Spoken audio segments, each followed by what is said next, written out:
ये कहानी है मुंबई शहर के एक जानी माने बिजनेस टाइकून विराज की, जो जिंदगी में सिर्फ अपनी दादी और अपने काम से ही प्यार करता है। विराज बेटा, आ गया तू। चल अब जल्दी से हाथ मुंह धोकर बैठ जा। और किशोर, जल्दी से खाना भी लगा दे। विराज बेटा, मैंने तुम्हारे फेवरेट राजमा चावल बनाए हैं। तुम्हें पहाड़ी राजमा बहुत पसंद है ना, इसीलिए मैंने खास हिमाचल से मंगवाए हैं। दादी, इनसे कह दीजिए कि मुझसे बात ना करे और ना ही मेरे लिए कुछ करे। ये चाहे लाख कोशिशें क्यों ना कर ले, लेकिन मेरे दिल में जगह कभी नहीं बना पाएगी, ना ही इनके सो कॉल्ड हस्बैंड। मैं किशोर भैया और बिंदिया के हाथ का बना ही खाना खाऊंगा। अरे पर बेटा, इतना कहकर विराज फ्रेश होने के लिए अपने कमरे की ओर चला जाता है। तभी उसकी सौतेली माँ मालिनी और पिता सुरेंद्र कहते हैं, सुरेंद्र, मम्मी जी, कब तक ये ऐसे ही रहेगा? इतने साल हो गए हैं, लेकिन इसने तो मेरा आज तक स्वीकार नहीं किया है। और एक गुस्सा होना और घमंड दिखाना हमें भी आता है, लेकिन यहाँ तो छोटे ही बड़ों को तेवर दिखा रहे हैं। हम्म। विराज की बढ़ती उम्र देखकर मालिनी और सुरेंद्र एक सुबह दादी से कहते हैं, अरे माँ, आपको नहीं लगता क्या कि विराज को अभी शादी कर लेनी चाहिए? कब तक ये वो अकेला रहेगा? हाँ मम्मी जी, दिन रात बस काम काम और काम। लाइफ में सिर्फ काम ही सब कुछ नहीं होता, प्यार और रिश्ते भी होते हैं। हाँ माँ, और वो हमारी बात कभी नहीं मानेगा, लेकिन अगर आप उसे कहोगी तो वो शादी के लिए जरूर मानेगा। प्लीज माँ। हाँ सुरेंद्र, तुम और मालिनी बिल्कुल सही कह रहे हो। वो लड़का तो बस अपने में ही उलझा रहता है। उसे भी अपनी जिंदगी में खुश रहने का और शादी करने का पूरा हक है। मैं उससे इस बारे में जरूर बात करूंगी। फिर रात में जब विराज घर पर आता है, तभी दादी उससे शादी के बारे में बात करती है। क्या? शादी? हाँ विराज बेटा, अरे अभी शादी नहीं करेगा तो क्या बूढ़े होने पर करेगा क्या? पगला कहीं का। देख बेटा, शादी करने से ही रिश्ते और खानदान आगे बढ़ते हैं। इसीलिए तो जल्द से जल्द शादी कर ले, इससे पहले कि मैं चल बसूं।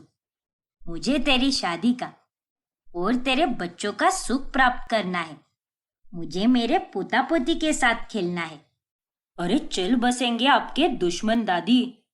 और दादी, अगर आपकी यही इच्छा है कि मैं शादी कर लूं, तो यही सही, मैं शादी जरूर करूंगा। क्या? सच में बेटा? हाँ दादी, आपकी खुशी के लिए मैं कुछ भी करने के लिए तैयार हूँ। आप जो भी लड़की ढूंढोगी, मैं उसी के साथ शादी करूंगा। और मुझे अच्छे से पता है कि आपकी चॉइस कभी खराब नहीं होती। ठीक है बेटा, मैं आज से ही लड़की ढूंढना शुरू करती हूँ। और थैंक यू बेटा। लव यू दादी, आपके लिए कुछ भी। लव यू टू मेरे शेर पुत्र। विराज के इस फैसले से सुरेंद्र और मालिनी भी बहुत खुश हो जाते हैं, और अब वो दोनों दादी के साथ मिलकर विराज के लिए लड़कियां ढूंढना शुरू करते हैं। ऐसे ही एक दिन अचानक से विराज की कंपनी में कुहू नाम की एक गरीब लड़की आती है। ए लड़के, चल दफा हो जाए यहाँ से। ये एक बहुत बड़ी कंपनी है। भाई साहब, मुझे काम की सख्त जरूरत है। मुझे इस कंपनी के मालिक से मिलना है। प्लीज मिलने दीजिए ना। प्लीज भाई साहब, मैं आपसे विनती करती हूँ। मैं बहुत अच्छे से काम करूंगी। अरे गवार और सड़क चाप लड़की, इस एवन कंपनी में क्या काम करेगी तू? कहीं और चली जा। यहाँ पर तेरे जैसे अनपढ़ों के लिए कुछ भी नहीं रखा। हम्म। और नहीं तो क्या? अरे शक्ल देखी है क्या अपनी आईने में? बिरला ग्रुप ऑफ कंपनीज में नौकरी चाहिए मैडम को। कुहू पर सभी हंसने लगते हैं, और ये देखकर उसे बहुत ज्यादा शर्मिंदगी होती है। फिर गार्ड कुहू को धक्का मारकर उसे बाहर निकालता है। लेकिन तभी कुहू सीधे जाकर विराज की बाहों में गिरती है। अरे सर जी, आप? तुम कौन हो? और सबने यहाँ पर यह क्या तमाशा लगा के रखा है? अगर कोई हंसा तो मैं उसे यहाँ से फायर कर दूंगा। मुझे ऐसे एम्प्लॉयज बिल्कुल भी पसंद नहीं, जिन्हें दूसरे लोगों की इज्जत करना ना आता हो। Sorry sir. और तुम भी बुटीक, अरे ऐसे लड़की को कौन धक्का मारता है? तमीज नहीं है क्या तुझे? पहले उसकी पूरी बात तो सुन लेता। माफ कीजिए सर, गलती हो गई। सर जी, आपका बहुत बहुत बहुत थैंक यू। अरे मुझे किसी ने बताया कि इस कंपनी के कैंटीन में जो लड़की काम करती थी, अब वो यहाँ पर नहीं आती, इसलिए मैं यहाँ पर कैंटीन में काम मांगने आई हूँ। प्लीज साहब जी, मुझे काम दे दीजिए ना। मेरी माँ को दिल की बीमारी है और डॉक्टर ने कहा है कि वो कुछ महीनों तक ही रोक सकते हैं इलाज के लिए, वरना उसके बाद माँ की जान खतरे में भी जा सकती है। प्लीज सर जी, मुझे काम की बहुत ज्यादा जरूरत है। अच्छा ठीक है, तुम यहाँ पर काम कर सकती हो, वो भी अभी से, इसी वक्त। क्या? सच्ची? Thank you so much sir ji. आपको भगवान हमेशा हमेशा खुश रखे। आप और आपकी बीवी हमेशा तंदुरुस्त रहे और आपको बहुत सारे प्यारे प्यारे बच्चे हो। What nonsense! जाओ काम पर लगो, इडियट। अरे कुहू, तू भी ना खुशी के मारे पागल हो जाती है। जितना उनका नेक दिल है, उतने ही वो सख्त भी है। चलो बाबा, मैं फटाफट काम पर लग जाती हूँ, वरना सर जी तो मुझ पर पहले दिन ही भड़क जाएंगे। कुहू अब कैंटीन में काम करने लगती है। फिर वो विराज के लिए कॉफी बनाकर उसके कैबिन में आती है। सर जी, क्या मैं अंदर आ सकती हूँ क्या? कम इन। देखिए सर जी, माना कि मैं गरीब हूँ, लेकिन इसका मतलब ये तो नहीं है ना कि आप मुझे कमीनी बोलो। मैं कमीनी नहीं हूँ। अरे बाबा, कमीन कहा मैंने? कमीनी नहीं, कमीन मतलब अंदर आ सकती हो तुम। ओ तेरी! माफ करना है सर जी, वो मेरी इंग्लिश थोड़ी कच्ची पक्की है ना, इसीलिए गड़बड़ हो गई। माफ करना। ये लीजिए। आह! कुहू विराज को कॉफी सर्व करने जा ही रही होती है कि उतने में उसका पैर टेबल से टकराता है और सारी कॉफी विराज के ऊपर गिर जाती है। Oh shit! अरे ये क्या कर दिया तुमने कुहू? Are you mad? अरे ऐसे कौन से सस्ते नशे करती हो तुम, जो इतना लड़खड़ाती रहती हो? माफ करना सर जी, मेरा पैर टकरा गया इस मनहूस टेबल से। इस टेबल की तो ऐसी की तैसी। सर जी, लाइए इसे। आपके कपड़े मुझे दे दीजिए, मैं इन्हें धोकर देती हूँ। ये सारा कांड मेरी वजह से ही हुआ है ना। लाइए इसे। अरे रहने दो, अभी मैं चेंज कर लूंगा, लेकिन आइंदा से ऐसी गलती नहीं होनी चाहिए, और अगर हुई तो ऑन द स्पॉट मैं तुम्हें काम से निकाल दूंगा। मुझे एकदम डेडिकेटेड और फुर्तीले लोग चाहिए, तुम जैसे पागल नहीं। इसीलिए अपना यह पागलपन अपने घर पर छोड़कर आया करो। ठीक है सर जी, आइंदा से ऐसा बिल्कुल नहीं होगा। Neighbour neighbour neighbour. व्हाट? कुछ नहीं। अरे गधेड़ी, तेरी इंग्लिश सुनकर ये आदमी तुझे अब भी काम से निकाल देगा। चुपचाप कट ले यहाँ से। फिर कुहू तुरंत वहां से चली जाती है। ये लड़की तो सच में पागल है। दादी, सुरेंद्र और मालिनी तीनों एक लड़की को फाइनल करते हैं और उनका नाम एलिना होता है।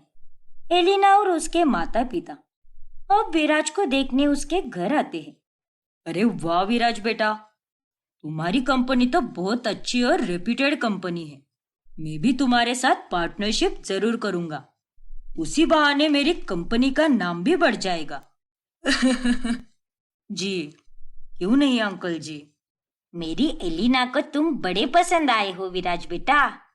वो इस शादी के लिए तैयार है, क्या तुम भी हो?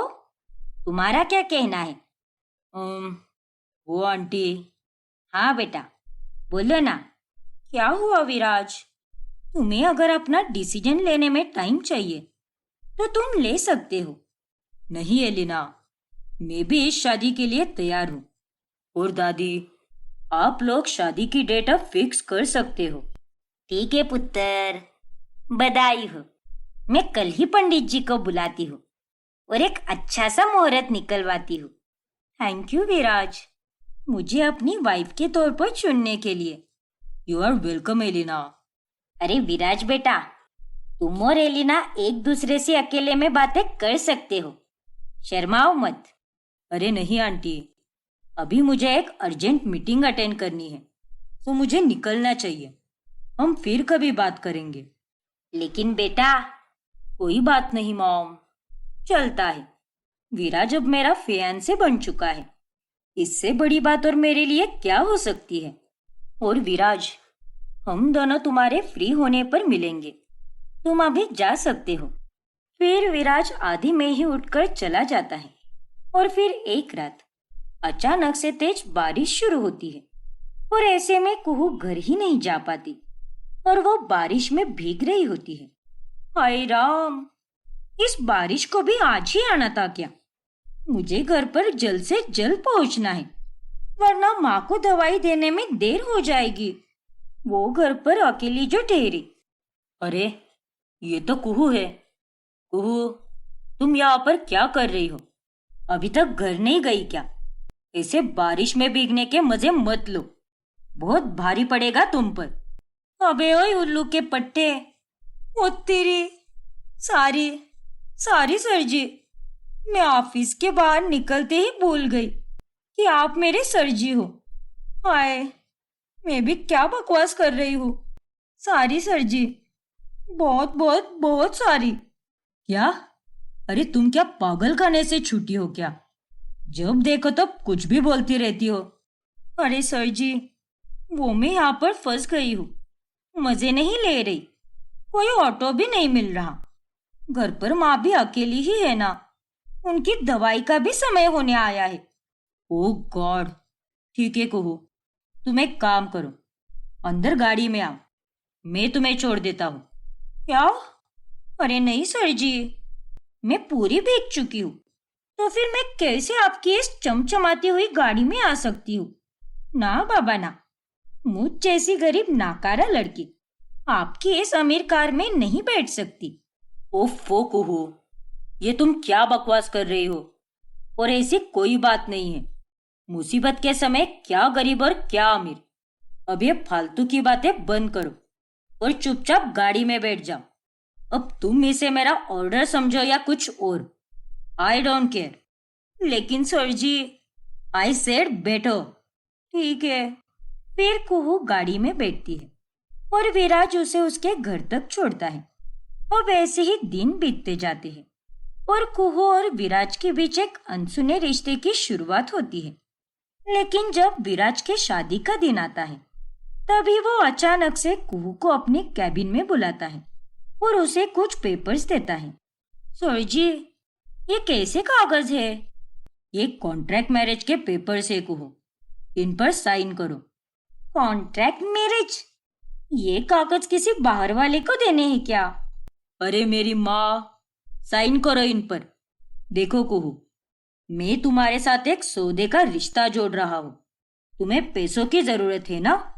हाँ सर जी, मुझे मेरी बीमार माँ का इलाज कराना है, वो भी अच्छे से अच्छे डॉक्टर के पास जाकर। इसीलिए मुझे ढेरों पैसे लगेंगे। हाँ, तो कर लो मुझसे शादी। ये शादी सिर्फ 5 महीनों की ही होगी, जिसके बदले में तुम्हें पूरे 5 लाख रुपए दूंगा। अब बताओ, मंजूर है तुम्हें? क्या? आपसे शादी? लेकिन आपकी शादी तो आज है ना, वो भी किसी और के साथ। तुम उन सब की फिक्र मत करो।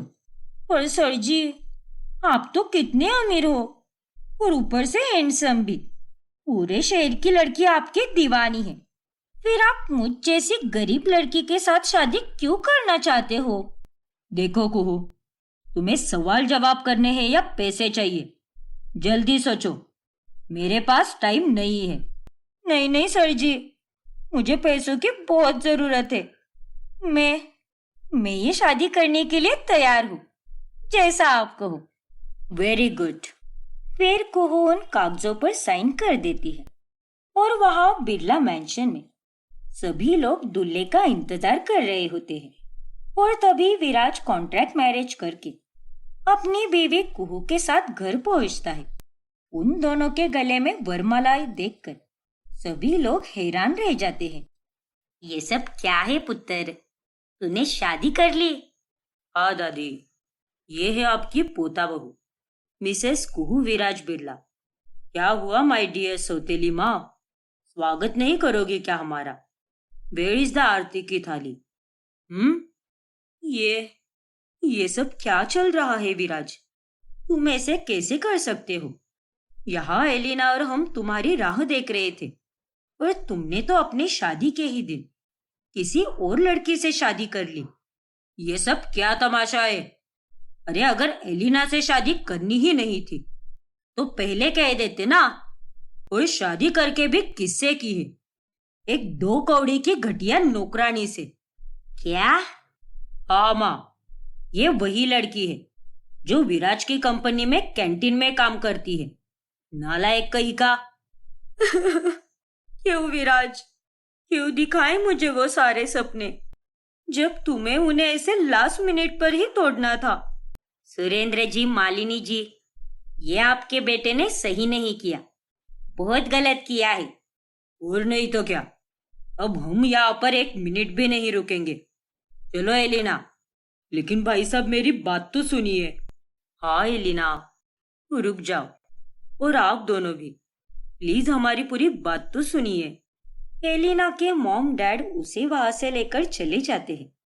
विराज, तूने ऐसे आखिरी समय पर इतना बड़ा फैसला कैसे ले लिया? आखिर तूने इस लड़की से शादी क्यों की? क्यों बेटा, ऐसी क्या मजबूरी थी? अरे आप कुछ बोलोगे भी? देखो विराज, तुम्हारे कारण अब हर जगह पर हमारी बदनामी ही होगी। अब कल सुबह देखना, ये सारा सियाप्पा शहर के हर अखबार में हेडलाइन बनकर आएगा। ओह रियली मालिनी जी, लेकिन एक बात कहूँ, ये जो बदनामी होगी ना, वो उस बदनामी से कम ही होगी जो आपके कारण हुई थी। याद है ना आपको सब कुछ? वैसे आप तो इतनी बूढ़ी भी नहीं हो कि आपकी याददाश्त कम हो जाए। क्यों, सही कहा ना मैंने? अपनी जबान संभालो विराज। अरे माफ करना सुरेंद्र सर, शायद आज मैंने कुछ ज्यादा ही सच बोल दिया, इसीलिए आपको इतनी मिर्ची लग गई। बस कर विराज। देख पुत्र, मैंने तुझसे कुछ पूछा है, उसका जवाब दे मुझे।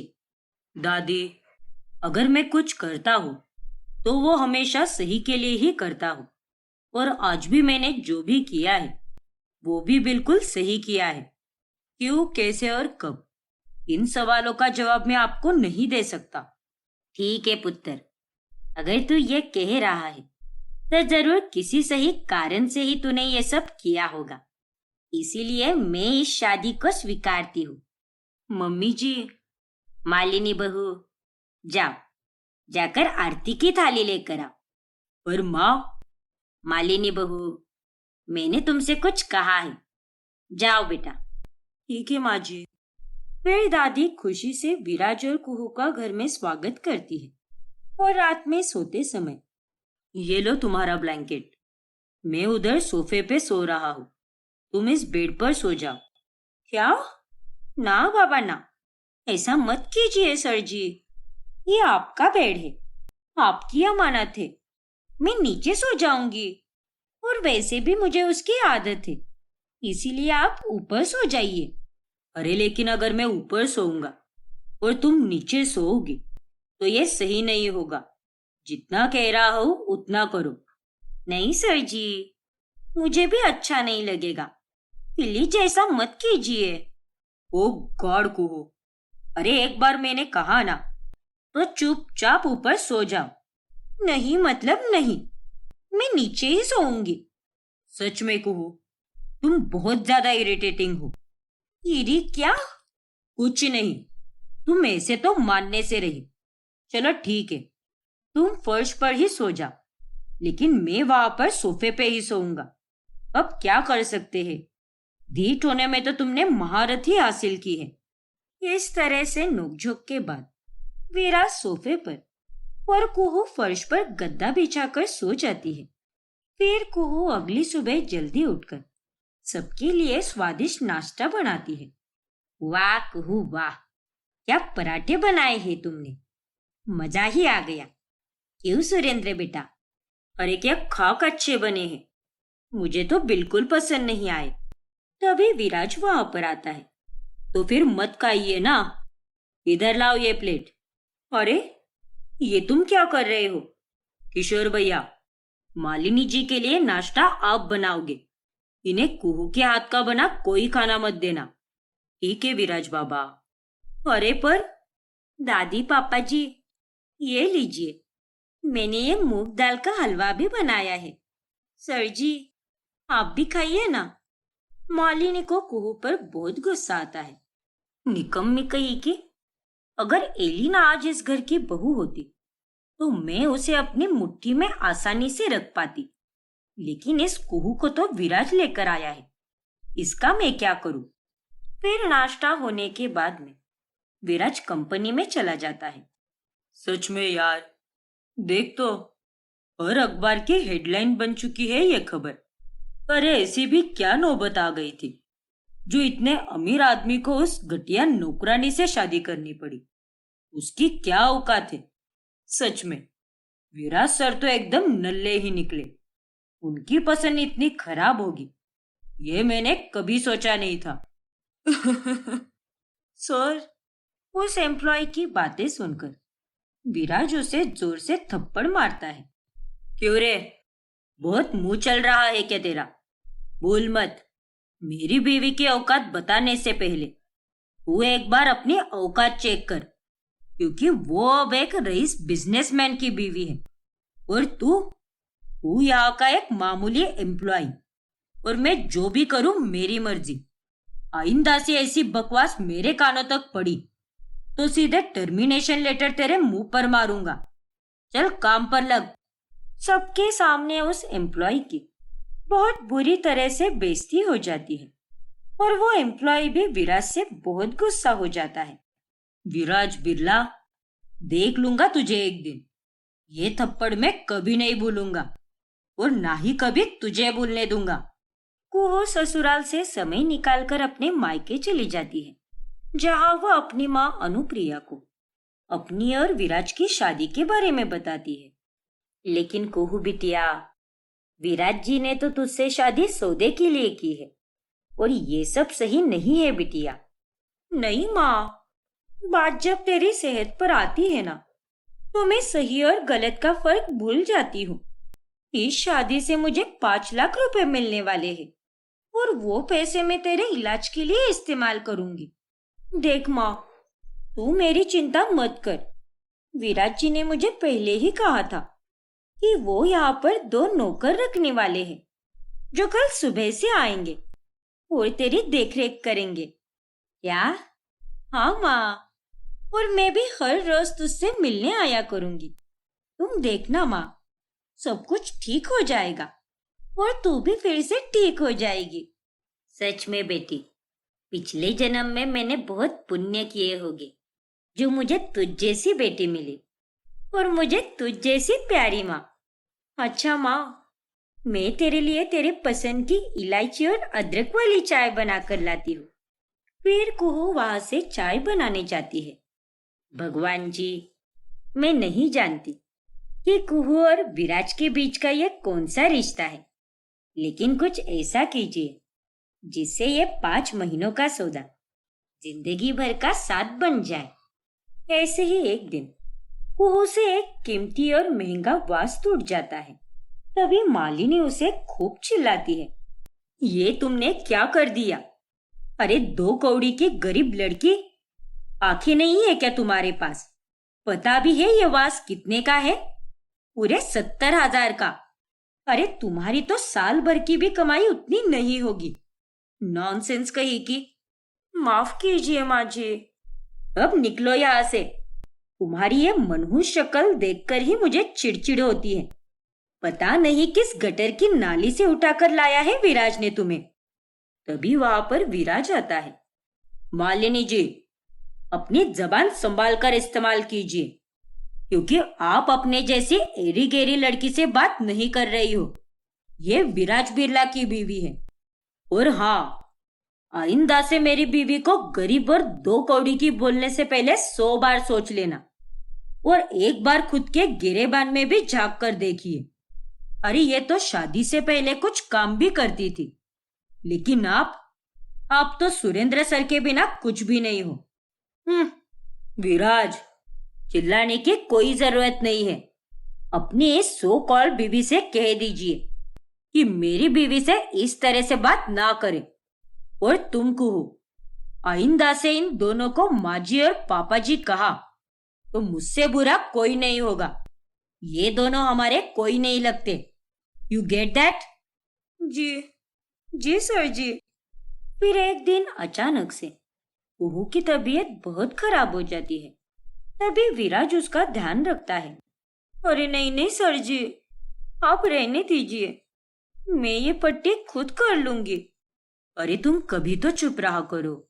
जब देखो तब सर जी इरिटेट कर देती हो यार। अब आराम करो। मैंने किशोर भैया और बिंदिया से कह दिया है, वो दोनों तुम्हारा खाना पहुंचा देंगे कमरे तक। और खबरदार, जो ठंडा कुछ खाया तो।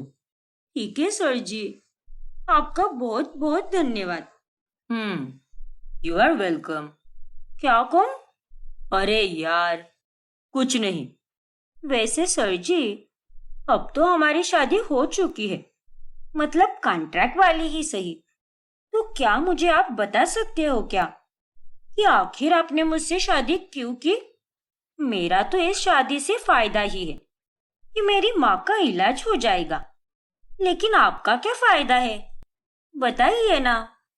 अरे बाबा, एक बार कहा ना मैंने, मैं नहीं बता सकता। और तुम्हें उन सब से क्या मतलब है? तुम अपना देखो और मेरे मामले में मत पड़ो। तुम्हें तुम्हारा मांगा हुआ सब कुछ मिल रहा है ना, तो उतने में ही खुश रहो। इतना कहकर विराज वहां से चला जाता है। फिर एक दिन दादी विराज और कुहू के लिए शिमला की हनीमून टिकट्स बुक करती है। और ये खबर सुनकर कुहू बहुत खुश हो जाती है। मैं तो बहुत बहुत बहुत ज्यादा खुश हूँ सर जी, क्योंकि आज तक मैं कभी हवाई जहाज में नहीं बैठी, और अब मैं पहली बार बैठने वाली हूँ। और सीधे हिमाचल की पहाड़ियों में जाऊंगी और उन बर्फीली वादियों में बहुत सारे फोटो भी खिंचवाऊंगी। हाय। ओ हेलो, यू पागलों की तरह उछलना बंद करो, क्योंकि हम दोनों कहीं नहीं जा रहे। अगले हफ्ते मेरी काफी सारी इंपॉर्टेंट मीटिंग्स है, तो मेरे पास बिल्कुल भी टाइम नहीं है। क्या? ऐसा मत कीजिए ना sir ji, please sir ji, please. नहीं कहा ना मैंने? सर जी। तभी वहां पर दादी आती है। अरे ये क्या बात हुई भला? ये लड़की दिन रात मेरा कितना ख्याल रखती है, तेरे लिए और इस पूरे घर के लिए कितना सोचती है। और एक तू है जो इस बिचारी का मन मार रहा है। तुझे मेरी सो विराज, तुझे इस लड़की के साथ शिमला जाना है, मतलब जाना है। लेकिन दादी, मैंने कहा ना, बात खत्म। थैंक यू सो मच दादी जी, तुसी बड़े अच्छे हो। विराज को अब ना चाहते हुए भी कुहू के साथ हनीमून के लिए जाना ही पड़ता है। और वहां पर जाकर वो दोनों खूब घूमते हैं। सर जी, आइए ना, हम दोनों साथ में एक सेल्फी लेते हैं, आइए ना। नहीं कुहू, अब चलो यहाँ से, मुझे बहुत ठंड लग रही है। अरे सर जी, मैं ये फोटो कहीं पर भी पोस्ट नहीं करूंगी, आप आइए तो सही, आइए ना। अरे तुम्हारा तो हमेशा का ही है, एक बार में कही हुई बात तुम्हें कभी समझ नहीं आती। क्यों दिमाग खाती रहती हो? दादी के कहने पर मैं यहाँ पर आया हूँ। उंगली देता हूँ तो सीधे हाथ पकड़ लेती हो तुम। हद है यार। अरे पर एक फोटो खींचने में आपका क्या जाता है? मानती हो कि आप एक बड़े बिजनेसमैन हो, लेकिन इसका मतलब ये तो नहीं ना कि 24 घंटे आप अकड़ में ही रहो। ओ प्लीज कुहू, अब चुप रहो।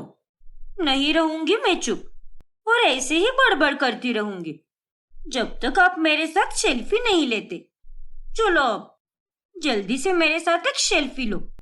यू नो व्हाट कुहू, मैं यहाँ से जा रहा हूँ और तुम अकेले ही यहाँ पर सेल्फी लेती रहो और अकेले ही हनीमून भी मनाओ।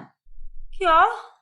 लेकिन सर जी, ऐसा मत कीजिए, मेरी बात तो सुनिए। Please sir ji. फिर विराज कार में बैठकर चला जाता है और कुहू उसकी कार के पीछे पीछे भागती है, लेकिन वो उसे रोक नहीं पाती। हे भगवान, अब मैं क्या करूंगी? इस अनजान जगह में कैसे जाऊंगी होटल तक? मुझे तो होटल का नाम भी नहीं पता। इस बार तो मैं बुरी तरह फंस गई हूँ। भगवान जी, इस अनजान जगह में मैं कहाँ पर जाऊंगी? सर जी और मैं जिस होटल में रुके थे, मुझे तो उसका नाम भी नहीं पता। अब मैं क्या करूँ? कैसे ढूंढूं उस होटल को अब? वो बहुत घबरा जाती है और वो अब यहाँ से वहां दर दर भटकने लगती है। वही विराज फ्लाइट में बैठकर शहर पहुंच जाता है और वो अपनी मीटिंग्स में बिजी हो जाता है। ये सर जी बिना, सच में, और एक सेल्फी तो मांगी थी मैंने उनसे। एक सेल्फी भी नहीं खींच सकते क्या वो मेरे साथ? और अब मुझे इस अनजान जगह पर अकेला छोड़कर गए हैं। एक बार भी नहीं सोचा कि अकेली मैं यहाँ पर क्या करूंगी, कैसे निकल पाऊंगी यहाँ से मैं। फिर कुहू उस होटल को ढूंढने की बहुत कोशिश करती है, लेकिन वो होटल उसे नहीं मिल पाता। फिर विराज जब शाम को अपनी सारी मीटिंग्स खत्म कर लेता है, तभी उसे दादी का फोन आता है और वो दादी को बता देता है कि उसने गुस्से में कुहू को वहां पर शिमला में ही छोड़कर आया है। क्या? ओए खोतिया, पागल हो गया है क्या? अरे ये क्या कर दिया तूने? उस बेचारी लड़की को तो अनजान जगह पर अकेला छोड़कर आया है। अरे तुझे पता है ना कि वो लड़की कितनी भोली है। उसे उस नई जगह के बारे में कुछ भी पता नहीं है और तूने इतनी बड़ी भूल कर दी। अरे ऐसा कैसा गुस्सा है तेरा? लेकिन दादी, मैं तो वो। अब तेरा मैं तो तू तो बंद कर दे और जा जल्दी से उसे ढूंढ कर ला। और अगर तूने कुहू को यहाँ सही सलामत वापस नहीं लाया तो मुझसे बुरा और कोई नहीं होगा, समझा कि नहीं? इतना कहकर दादी कॉल कट कर देती है और विराज जब बहुत डर जाता है, क्योंकि दादी के कहने से उसे यह एहसास हो जाता है कि उसने कुहू को वहां अकेले छोड़कर बहुत बड़ी गलती कर दी है। ये मैंने कुहू के साथ बहुत गलत किया है।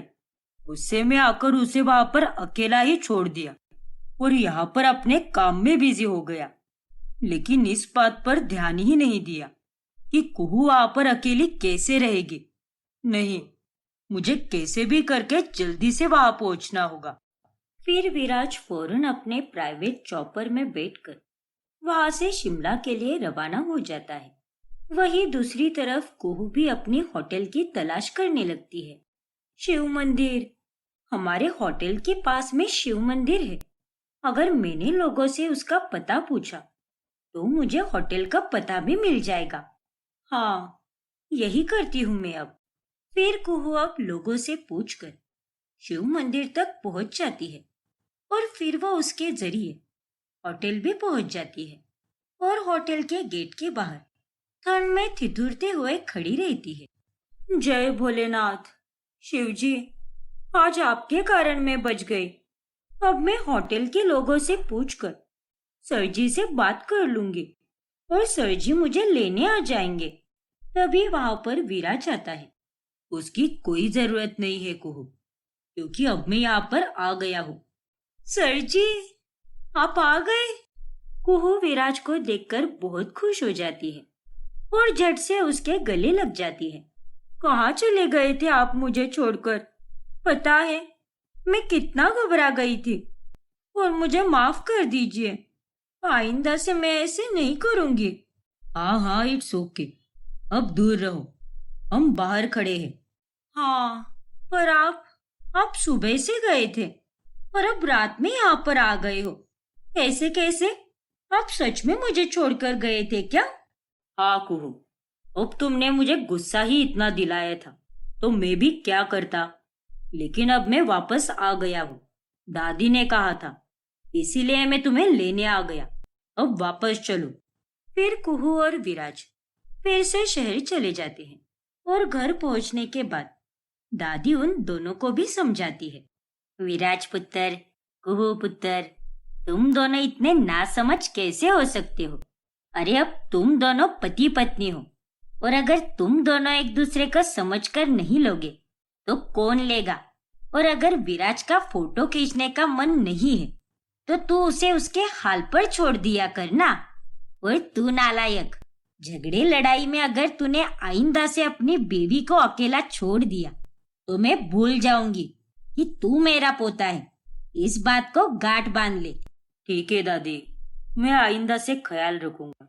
फिर एक दिन जब कुहू रसोई में काम कर रही होती है तभी विराज वहां पर पानी पीने आता है और तभी अचानक से उसका पैर फिसल जाता है और वो कुहू पर गिर जाता है।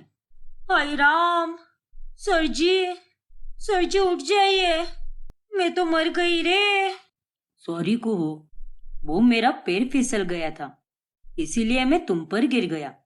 चलो अच्छा है, इसी बहाने आपके मुंह से सारी तो सुनने को मिला, वरना उस दिन आपने जो गलती कर दी उसके बाद एक सारी भी नहीं सुनने मिला मुझे।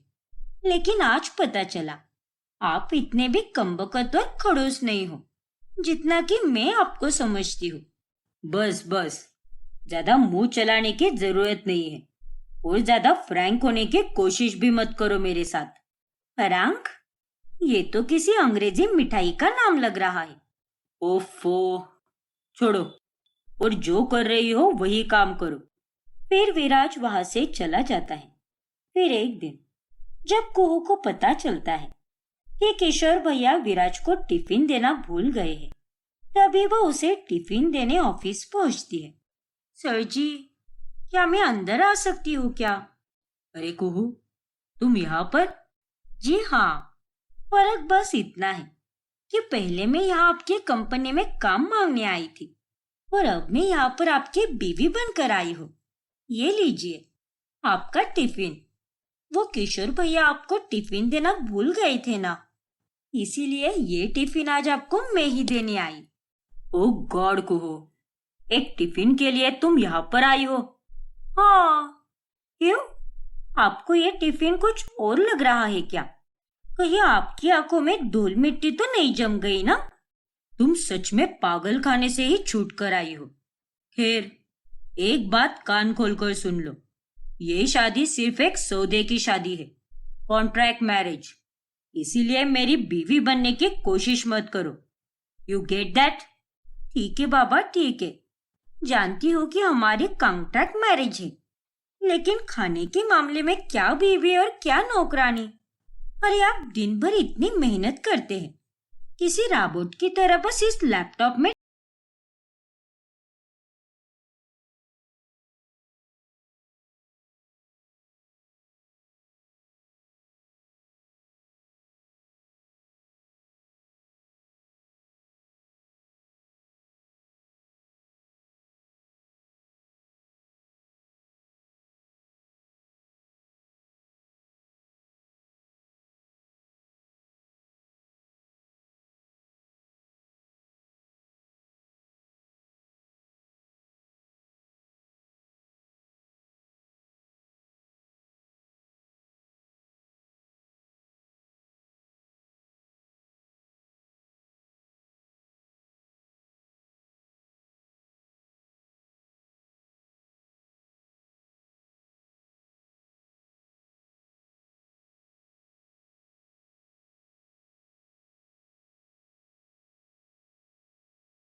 तुम्हारी चिक चिक की आदत जो हो गई है मुझे, इसीलिए मैंने फोन किया।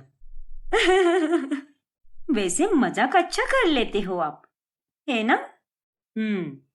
वैसे कैसी है तुम्हारी माँ की तबीयत और डॉक्टर ने क्या कहा? बस अभी 10-15 दिनों में ऑपरेशन होने वाला है और डॉक्टर साहब ने कह दिया है कि ऑपरेशन सफल ही होगा और माँ बिल्कुल ठीक हो जाएगी। चलो अच्छा है। मैं भी यही चाहता हूँ कि तुम्हारी माँ जल्द से जल्द ठीक हो जाए। ये सब आपकी ही बदौलत है सर जी।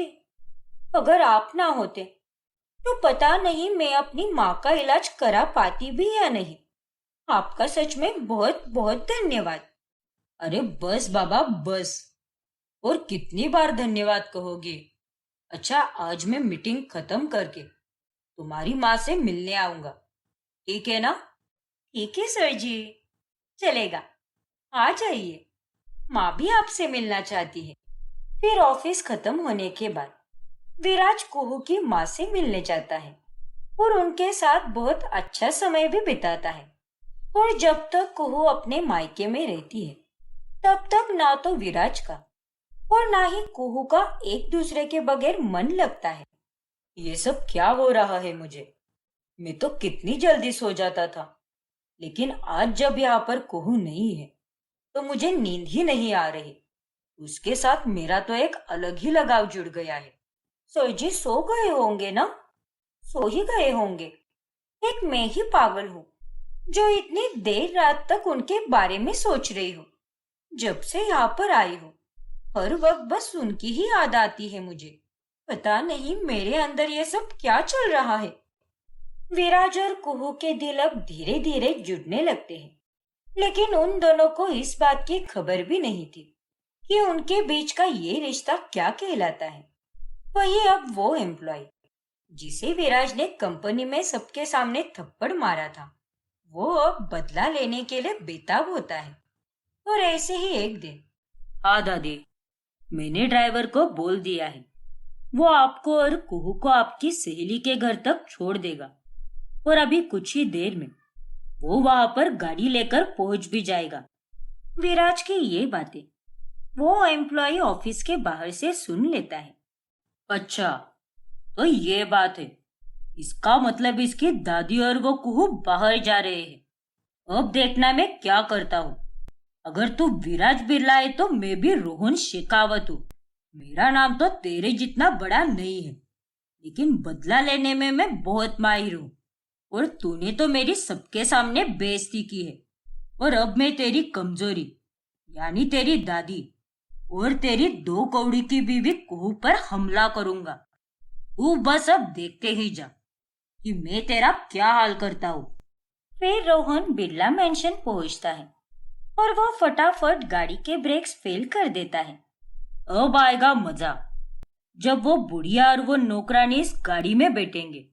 सहेली से मिलने जा रहे थे ना, लेकिन मैं तो उन्हें सीधे भगवान के पास ही पहुंचा दूंगा, क्योंकि मैंने इस गाड़ी के ब्रेक फेल कर दिए हैं। इन दोनों की मौत से विराज पूरी तरह टूट जाएगा और फिर होगी उसकी बर्बादी। फिर दादी और कुहू गाड़ी में बैठकर चली जाती है, लेकिन तभी अचानक से गाड़ी का ब्रेक ना लगने के कारण ड्राइवर बहुत घबरा जाता है। अरे नहीं, ये क्या? कार का तो ब्रेक ही नहीं लग रहा। लगता है इसके ब्रेक फेल हो गए हैं। हे भगवान, अब क्या होगा? अरे लखन, ये तो क्या बोल रहा है? ब्रेक फेल हो गए? अब क्या होगा? हे माता रानी, रक्षा करो। ड्राइवर लखन बहुत कोशिश करता है, लेकिन गाड़ी के ब्रेक ही नहीं लगते और कुछ दूर चलने के बाद उनकी गाड़ी एक बड़े से पेड़ से टकरा जाती है और उन तीनों का एक बहुत भयंकर एक्सीडेंट हो जाता है। उधर दूसरी तरफ विराज कुहू को फोन लगाने की बहुत कोशिश करता है, पर उसका फोन बंद आता है। ये क्या? कुहू का फोन बंद कैसे आ रहा है? ऐसा तो कभी नहीं होता। फिर आज कैसे हो गया? मेरा दिल भी बहुत घबरा रहा है। आसपास के लोग उन तीनों को फौरन हॉस्पिटल लेकर जाते हैं और विराज, मालिनी और सुरेंद्र को कांटेक्ट किया जाता है। दोनों को आईसीयू में देखकर विराज पूरी तरह से टूट जाता है। ये क्या हो गया? दादी, कुहू, मेरी जिंदगी के 2 कीमती लोग, उनके साथ ये कैसे हो सकता है? भगवान जी, प्लीज इन तीनों को कुछ मत होने देना। मैं आपसे इनकी जान की भीख मांगता हूँ। कैसे भी करके इन्हें बचा लीजिए। खुशकिस्मती से वो तीनों खतरे से बाहर आ जाते हैं और उन्हें घर पर रेस्ट करने लाया जाता है। दादी, कुहू, आप दोनों ठीक तो हो ना? सच सच बता। हाँ पुत्र, हम दोनों बिल्कुल ठीक हैं। हाँ सर जी, बस सर में हल्का सा दर्द है, लेकिन डॉक्टर साहब ने कहा है कि हम जल्दी ठीक हो जाएंगे। वो तो है, लेकिन गाड़ी के ब्रेक कैसे फेल हो गए? लखन बता रहा था कि यहाँ पर आने से पहले गाड़ी तो एकदम सही से चल रही थी। फिर यहाँ से जाने के बाद ऐसे कैसे हुआ? लगता है ये किसी ने साजिश की है। क्या? हाँ दादी, और वो व्यक्ति और कोई नहीं बल्कि मालिनी जी ही है। क्यों मालिनी जी? सही कहा ना मैंने? क्या? Are you out of your mind Viraj? अरे ये कैसे घिनौने इल्जाम लगा रहे हो तुम मुझ पर? और मैं भला ऐसा क्यों करूंगी? झूठ मत बोलिए मालिनी जी। आपने ही गाड़ी के ब्रेक फेल किए थे क्योंकि आप कुहू से नफरत करती हो, और मैंने आपकी पसंद लड़की यानी एलिना से शादी नहीं की, इसीलिए आप उसका गुस्सा निकाल रही हो। और तो और आप तो दादी से प्यार भी नहीं करती, इसीलिए आपने ये सब किया। क्यों? सही कहा ना मैंने? शट अप विराज, ये सब क्या बकवास कर रहे हो तुम? अरे तुम्हारा दिमाग खराब हो गया है क्या? जो मन में आए बके जा रहे हो। मालिनी ने ऐसा कुछ भी नहीं किया है, और वो भला कुहू और दादी से नफरत क्यों करेगी? जस्ट बिकॉज तुम्हारी इससे दुश्मनी है, इसका मतलब ये नहीं कि सारे गलत काम इसी ने किए हैं। ओ प्लीज सुरेंद्र सर, और गॉड से आप इनकी साइड लेना बंद कीजिए। लेकिन विराज, सच में मैंने गाड़ी के ब्रेक फेल नहीं करवाए। प्लीज मेरा विश्वास करो। नहीं मालिनी जी, ये कांड आपने ही किया है। बस कर विराज, बहुत हो गई बहस। अरे जब वो दोनों कह रहे हैं कि उसने नहीं किया है, तो तू उसे समझ के क्यों नहीं ले रहा? मालिनी बहू घर पर ही थी। मेरे और कुहू के घर से बाहर निकलने के पहले ये पूरे टाइम मेरे नजरों के सामने ही थी। इसने कुछ भी नहीं किया है। ये काम किसी और का ही है, या फिर शायद ऐसा भी हो सकता है कि ये अपने आप ही हो गया हो। नहीं दादी, ये गाड़ी नहीं है, और ऐसे में गाड़ी के ब्रेक फेल हो ही नहीं सकते। ये जरूर किसी की साजिश है। फिर रात होने पर कुहू जब सो जाती है, तब विराज उस पर ब्लैंकेट ओढ़ देता है। मेरी तो जान ही निकल गई थी। इस लड़की से तो मेरा कोई रिश्ता भी नहीं है, फिर भी मुझे इसकी कितनी चिंता सता रही थी।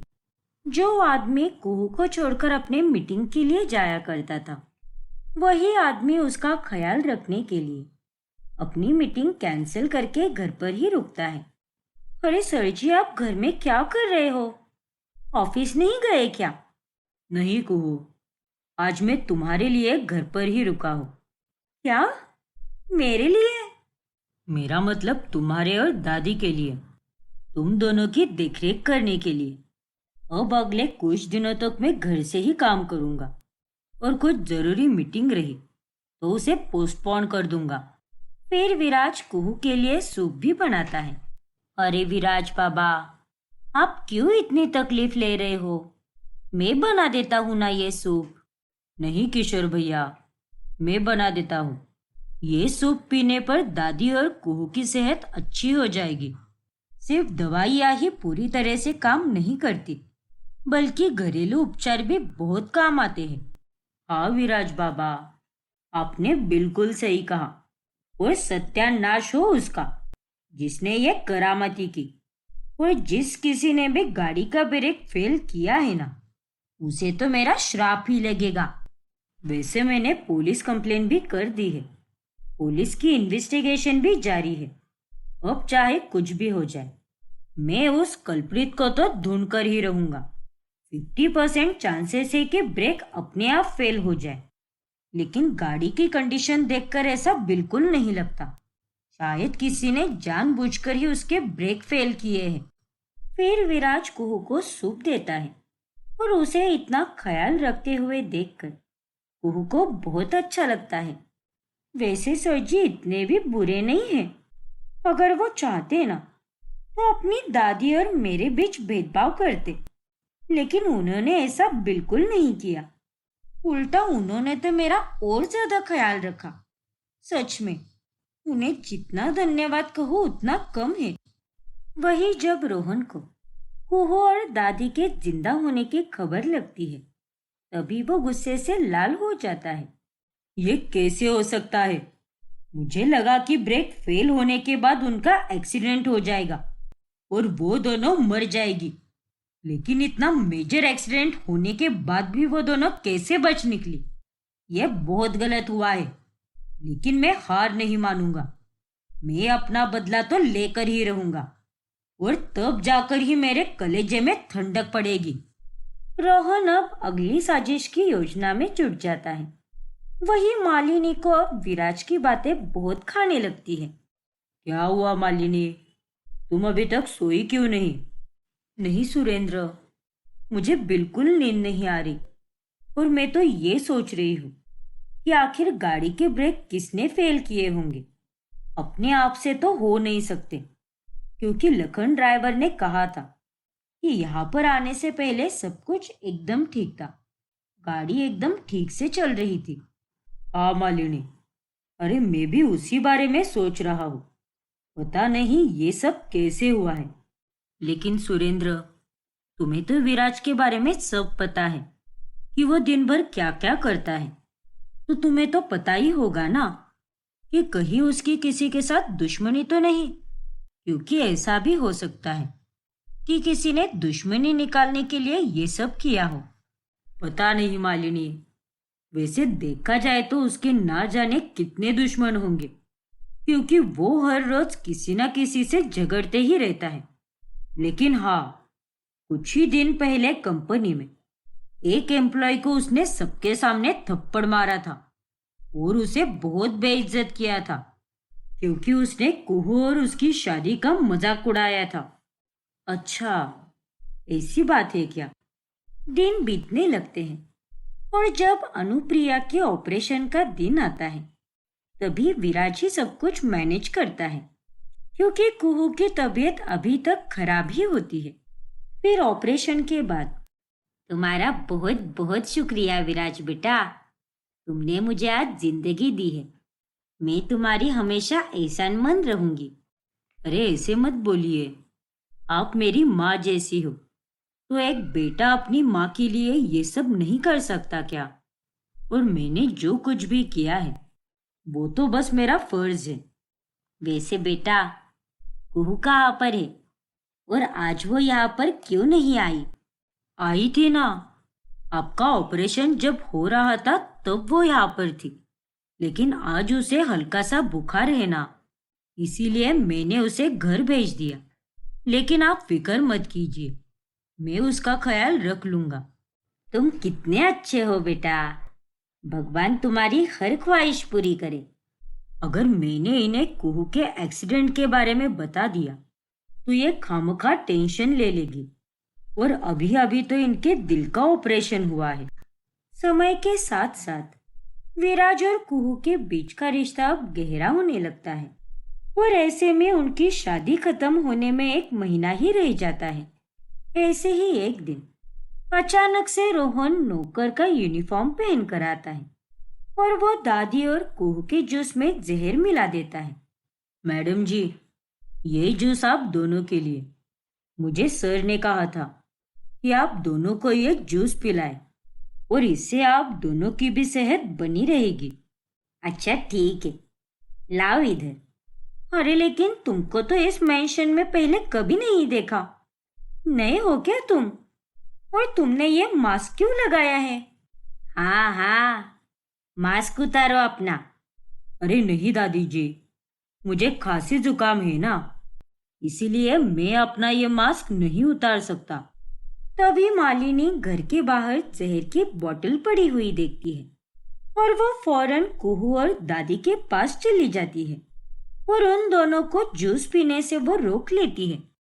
रुक जाइए आप दोनों, ये जूस मत पीजिए क्योंकि इसमें जहर है। हाँ दादी, ये कोई नया नौकर नहीं है, बल्कि ये तो वही आदमी है जिसने आप दोनों को पहले भी मारने की कोशिश की है। अभी मुझे घर के बाहर जहर की बोतल मिली और मुझे पक्का यकीन है कि वो आदमी यही है। क्या?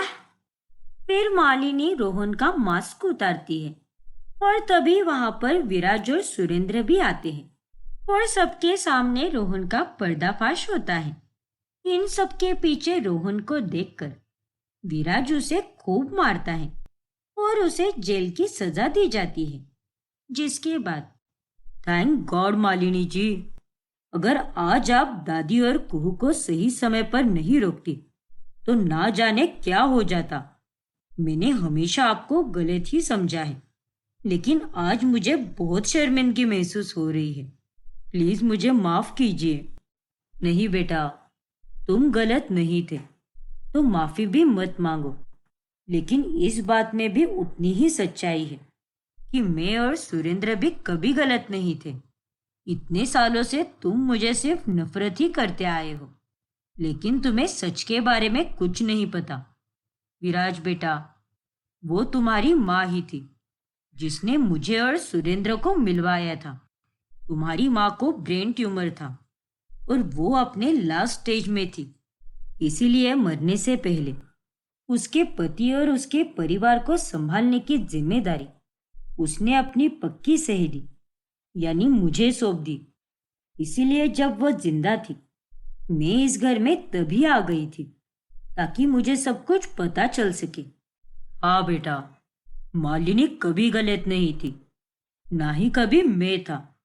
वो तो मीडिया वालों ने हमें गलत साबित किया था और तब तो तुम बच्चे थे, इसीलिए तुमने जो भी सुना उसी को तुमने सच्चाई मान ली। हाँ विराज पुत्र, ये दोनों बिल्कुल सही कह रहे हैं। सारी सच्चाई पता चलने के बाद विराज अपनी सारी नफरत भूल जाता है और अपनी सौतेली माँ और पापा के गले लगता है। मुझे माफ कीजिए माँ पापा, मैंने आपके साथ बहुत बुरा बर्ताव किया है। कोई बात नहीं बेटा। इस तरह से इतने सालों की गलतफहमियां दूर हो जाती है और अब वो समय आ चुका था जब विराज और कुहू अलग होने वाले थे। कल मैं चली जाऊंगी सर जी, क्या आप मेरे बगैर रह पाएंगे? रहना तो पड़ेगा ही ना कुहू, अब हम क्या कर सकते हैं। कल कॉन्ट्रैक्ट खत्म होने वाला है और कॉन्ट्रैक्ट के हिसाब से तो हमें चलना ही पड़ेगा। कुहू और विराज का दिल अब काफी भारी हो चुका था। कल कुहू चली जाएगी और मैं फिर से अकेला पड़ जाऊंगा। पता नहीं ये सब क्या हो रहा है मुझे। उसके जाने का इतना दुख क्यों हो रहा है मुझे। मैं उसे नहीं खो सकता, उसके होने से ही मेरा वजूद है। मुझे उससे प्यार हो चुका है, लेकिन ये बात मैं उसे कैसे बताऊं। कल तो हमारा कॉन्ट्रैक्ट भी खत्म हो जाएगा। विराज की ये सारी बातें मालिनी सुन लेती है, वही सुरेंद्र और दादी भी कुहू की सारी बातें सुन लेती है। कल हम दोनों अलग हो जाएंगे।